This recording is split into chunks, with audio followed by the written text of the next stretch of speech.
अध्याय 29 तनु का सुझाव। यही सही है, नकुल ने जवाब दिया। उसे नहीं पता था कि उसे इस्मीन शॉ से दुश्मनी क्यों महसूस हुई। अच्छा अच्छा अच्छा। इस्मीन शॉ का चेहरा और भी ठंडा हो गया क्योंकि उसने 3 बार अच्छा कहा, फिर नकुल को और नहीं देखा। नकुल चकित महसूस कर रहा था क्योंकि यह पहली बार था जब उसने कभी इस्मीन शॉ को देखा था, तो उसने उसे कब नाराज किया। अतुल नकुल के पास चला गया और उसे चेतावनी दी, इस्मीन शॉ योगेश का चचेरा भाई है और उनका रिश्ता काफी अच्छा है।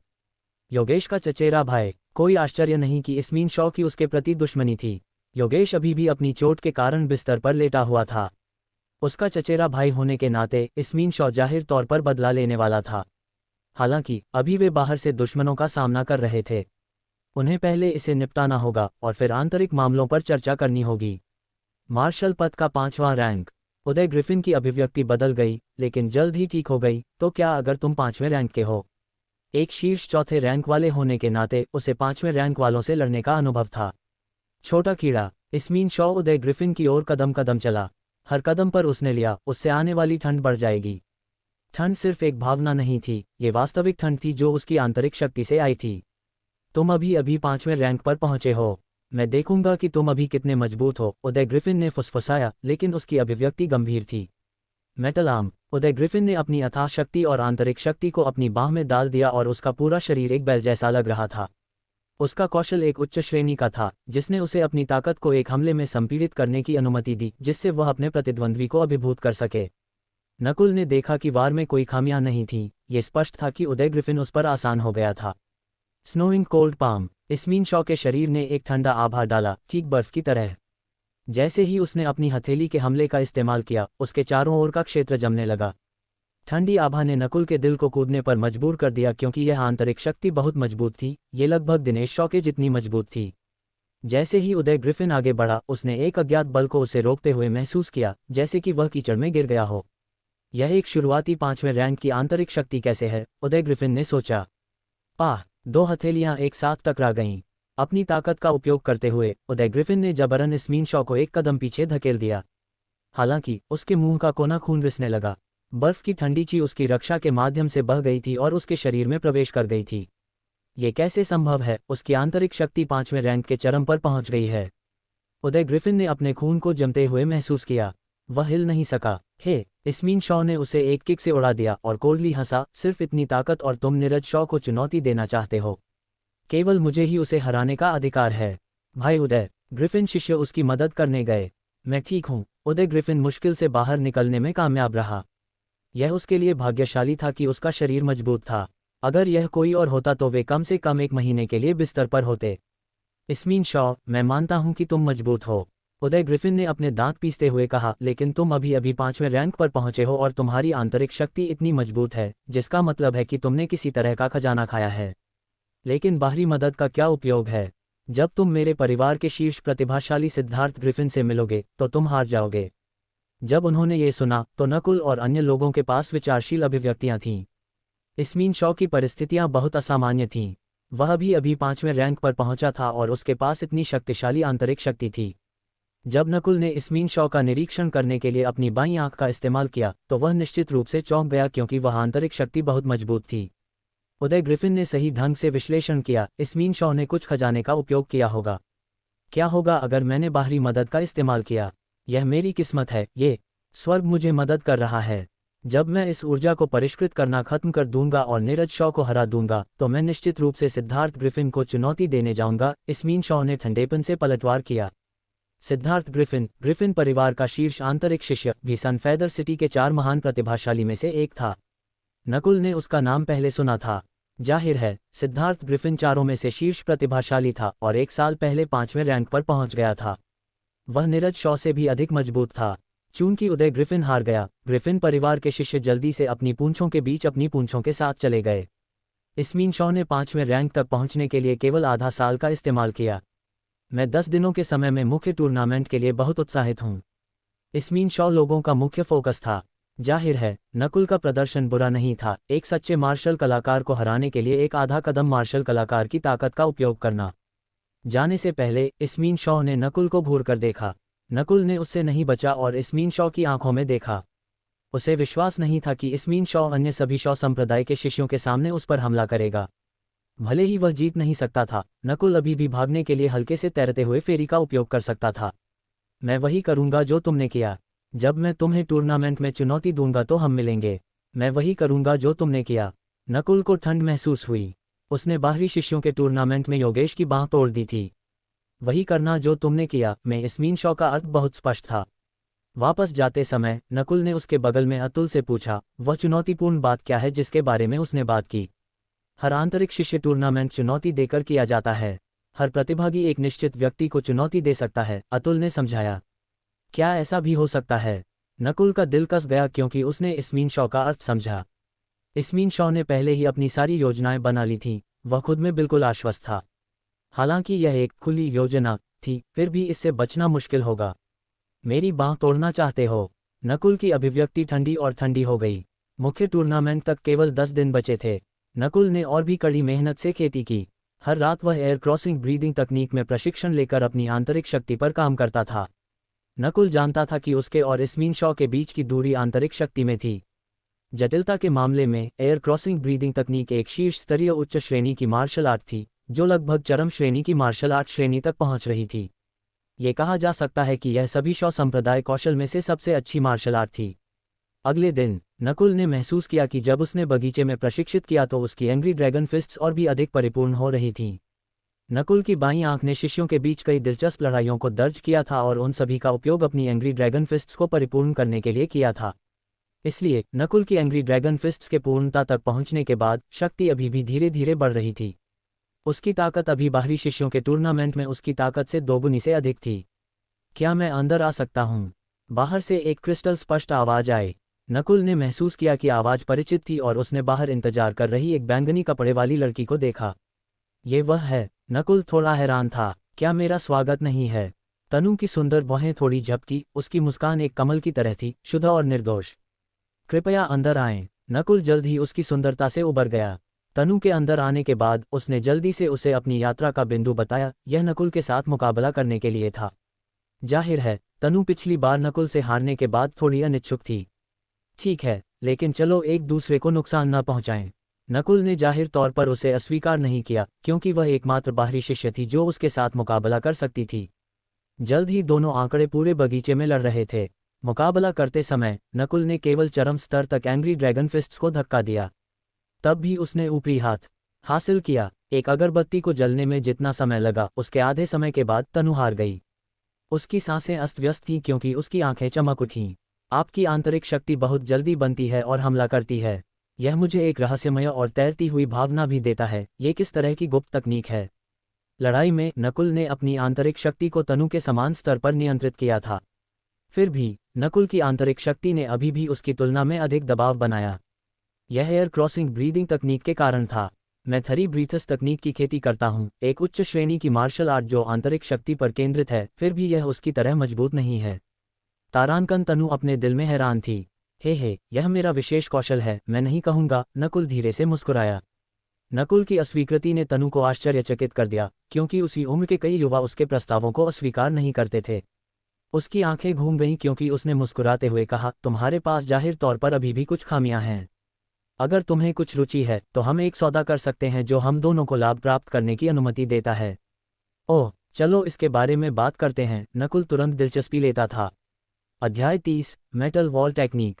तुम्हारे पास गति और आंतरिक शक्ति में एक बड़ा फायदा है, लेकिन रक्षा तुम्हारी कमजोरी है। तनु ने नकुल को देखा। हाँ, यह मेरी खामी है। नकुल हैरान नहीं था। जब वह बाईं आंख के साथ विलय हो गया था तो उसकी दृष्टि सबसे छोटे विस्तार को देख सकती थी। चूंकि नकुल आसानी से अपने प्रतिद्वंद्वी की खामियों को देख सकता था, वह अपनी भी देख सकता था। क्या तुमने कोई शरीर को मजबूत करने की तकनीक सीखी है? तनु थोड़ी हैरान थी। नहीं, यह नहीं था कि वह नहीं चाहता था, ये सिर्फ इतना था कि शरीर को मजबूत करने वाली तकनीकों को प्रशिक्षित करने में लंबा समय लगा और इसे कम समय के भीतर आसानी से नहीं सीखा जा सकता था। सामान्य कौशल और तकनीकों को कम समय के भीतर आसानी से उनमें प्रशिक्षित करने के लिए केवल समझ और प्रतिभा की आवश्यकता थी। केवल शरीर को मजबूत करने वाली तकनीकों को सीखने के लिए संसाधनों के साथ साथ प्रयास की भी आवश्यकता थी। शरीर खेती की नींव है। एक उच्च श्रेणी की शरीर को मजबूत करने वाली तकनीक न केवल किसी की नींव को मजबूत करने में मदद कर सकती है, ये किसी की रक्षा में भी सुधार कर सकती है। क्या बड़े भाई नकुल एक सीखना चाहते हैं? तनु धीरे से मुस्कुराए। बड़े भाई नकुल वाले हिस्से ने नकुल के दिल को धड़का दिया। तुरंत तनु का चेहरा लाल हो गया, जैसे कि यह खून टपक रहा था। संप्रदाय के भीतर पुराने शिष्यों को बड़े भाई कहा जाता था। शायद ये था कि नकुल का प्रदर्शन बहुत चौंकाने वाला था, जिससे तनु इस बिंदु को याद कर रही थी। अच्छे कारण हैं, शायद मैं इस पर विचार कर सकता हूँ। नकुल ने कुछ गहरी सोच के बाद अपना सिर हिलाया। इससे पहले नकुल की खासियत उसकी गति थी। उसी रैंक के लोग भी उस तक नहीं पहुंच पाएंगे, इसलिए उसने शरीर को मजबूत करने वाली तकनीकों के उपयोग की उपेक्षा की थी। अब तनु के संकेत के साथ नकुल ने इस पर ध्यान देना शुरू कर दिया। अगर उसके पास अपनी छिपी हुई कार्ड के रूप में आंतरिक शक्ति नहीं होती, तो वह शायद योगेश की कोल्ड फ्लोइंग स्वॉर्ड को रोकने में सक्षम नहीं होता। दूसरी ओर अतुल आंतरिक शक्ति के उपयोग के बिना कुछ समय के लिए योगेश का मुकाबला कर सकता था। ये सब इस तथ्य के कारण था कि उसने शरीर को मजबूत करने की तकनीक सीखी थी। कल उदय ग्रिफिन के साथ मुकाबला करने से नकुल को शरीर को मजबूत करने वाली तकनीकों के महत्व का एहसास हुआ। उसी दिन दोपहर तनु ने नकुल को अपनी जगह पर आमंत्रित किया। नकुल ने सरप्राइजिंगली पाया कि तनु का घर उसके बगल में था। तनु को नकुल के समान उपचार मिला था। दोनों को संप्रदाय द्वारा बहुत देखा गया था। दादाजी, तनु ने वापस आने पर खुशी से चिल्लाया। तनु वापस आ गई है। कमरे से एक सशस्त्र बूढ़ा आदमी बाहर आया। उसने नकुल को लापरवाही से देखने के बाद और बात नहीं की। मुझे आश्चर्य है कि तनु किस सौदे के बारे में बात कर रही है। नकुल आखिरकार बिंदु पर चला गया। कृपया भाई नकुल प्रतीक्षा करें। तनु बूढ़े आदमी की ओर चली गई और कुछ शब्द बोले। आखिरकार एक सशस्त्र बूढ़े आदमी ने सिर हिलाया और एक पुरानी किताब को पुनः प्राप्त करने के लिए अपने कमरे में वापस चला गया। इस कौशल को मेटल वॉल टेक्निक कहा जाता है और यह क्लाउड कंट्री के भीतर काफी प्रसिद्ध है। यह अतुल के मेटल बॉडी से भी बेहतर है। एक सशस्त्र बूढ़े आदमी ने धीरे से आह भरी क्योंकि उसने तनु को किताब दी। नकुल को तुरंत एहसास हुआ कि इस दादा और पोती जोड़ी ने पहले ही योजना बना ली थी और एयर क्रॉसिंग ब्रीदिंग तकनीक द्वारा दिए गए आंतरिक शक्ति लाभ को देखा था। तनु नकुल के साथ मुकाबला करना चाहती थी। इसका कारण ये था कि उसकी शरीर की ताकत की कमी को इंगित करना, इसलिए एक सौदा का प्रस्ताव करना। मेटल वॉल टेक्निक, नकुल धीरे से बुदबुदाया। उसने पहले इस तकनीक के बारे में किसी को बोलते नहीं सुना था। अतुल का मेटल बॉडी एक उच्च श्रेणी का मार्शल कौशल था। उदय ग्रिफिन का कांस्य शरीर समान था। बूढ़े आदमी के अनुसार ये शरीर को मजबूत करने वाली तकनीक मेटल बॉडी से बहुत बेहतर थी। ये शरीर को मजबूत करने का कौशल पवित्र मार्शल कौशल सिल्वर वॉल टेक्निक का एक सरलीकृत संस्करण है। भले ही इसे सरल बनाया गया हो और इसमें केवल इसका पहला तीसरा हिस्सा हो, फिर भी इसे एक चरम उच्च श्रेणी की मार्शल आर्ट माना जा सकता है, बूढ़े आदमी ने गर्व से कहा। पवित्र मार्शल आर्ट। नकुल ने एक ठंडी सांस ली और एक सशस्त्र बूढ़े आदमी का निरीक्षण करना शुरू कर दिया। इतने उच्च श्रेणी के कौशल को बाहर निकालने में सक्षम होने के लिए उसके पास एक साधारण पृष्ठभूमि नहीं हो सकती थी। उसने अपनी बाईं आंख का इस्तेमाल किया, लेकिन केवल यह पाया कि बूढ़े आदमी के भीतर का खून एक आम आदमी के समान था। इसमें चीजें कोई आभा नहीं आ रही थी। 10 साल पहले मैंने एक दुर्घटना में अपनी खेती खो दी। बूढ़े आदमी ने नकुल के निरीक्षण को महसूस किया और समझाया। क्षमा करें। नकुल ने अपनी आंखें वापस लेते हुए दोषी महसूस किया। एक सशस्त्र बूढ़ा आदमी अभिव्यक्तिहीन था और जारी रहा। आज मेरी पोती के लिए मैं तुम्हें तुम्हारी आंतरिक शक्ति कौशल के बदले में यह मेटल वॉल टेक्निक दूंगा। तुम इस सौदे के बारे में कैसा महसूस करते हो? यह नकुल की भविष्यवाणियों के भीतर था। मुझे सोचने दो। नकुल ने लाभ और समस्याओं का विश्लेषण करना शुरू कर दिया। एयर क्रॉसिंग ब्रीदिंग टेक्निक केवल एक आंतरिक शक्ति कौशल थी और आसानी से उच्च श्रेणी की मार्शल आर्ट से अधिक थी, या शायद चरम श्रेणी की मार्शल आर्ट से कोई कमजोर नहीं थी। हालांकि इस आंतरिक शक्ति की शक्ति को अपनी अधिकतम क्षमता तक उपयोग करने के लिए हल्के से तैरते हुए फेरी की आवश्यकता थी। जाहिर है, मेटल वॉल टेक्निक भी बुरा नहीं था। यह एक पवित्र मार्शल आर्ट का एक सरलीकृत संस्करण था और पहले ही उच्च रैंक के चरम पर पहुंच गया था। चरम श्रेणी की मार्शल आर्ट होने से बहुत दूर नहीं था। उस बिंदु को सोचते हुए नकुल के पास जल्द ही उसका जवाब था। हाँ, नकुल ने सिर हिलाया और तनु से उसे कुछ कागज देने के लिए कहा। बाद में उसने एयर क्रॉसिंग ब्रीदिंग टेक्निक की सामग्री को लिख दिया। नकुल ने केवल एयर क्रॉसिंग ब्रीदिंग टेक्निक की सामग्री को लिखा, लेकिन कुछ भी नहीं लिखा जो इसे हल्के से तैरते हुए फेरी से जोड़ता था। इसका मतलब था कि तनु को केवल आंतरिक शक्ति कौशल मिलेगा, लेकिन हल्के से तैरते हुए फेरी के साथ कोई संबंध नहीं होगा। जब उसने इसे लिखना खत्म कर दिया तो नकुल और तनु ने कौशल का आदान प्रदान किया। बूढ़े आदमी ने एयर क्रॉसिंग ब्रीदिंग टेक्निक को ले लिया और इसका निरीक्षण करना शुरू कर दिया। नकुल ने अपनी बाईं आंख का इस्तेमाल किया और मेटल वॉल टेक्निक की सामग्री के माध्यम से भी जल्दी से स्कैन किया। उसके दिमाग में 100 से अधिक कौशल थे, जिसका मतलब था कि मार्शल सिद्धांतों की उसकी समझ बुरी नहीं थी। उसे पूरी तरह से उन्हें याद करने के लिए केवल एक बार सामग्री को स्कैन करना पड़ा। ये स्पष्ट था कि यह कौशल उसके सिर के अंदर वालों से कहीं अधिक था। बुरा नहीं, ये कौशल तनु के साथ बहुत संगत है, एक सशस्त्र बूढ़े आदमी ने खुशी से कहा क्योंकि उसने पढ़ना समाप्त कर दिया था। हे, मुझे सहयोग करने में खुशी है। नकुल ने मेटल वॉल टेक्निक को दूर रखा और भी खुश था।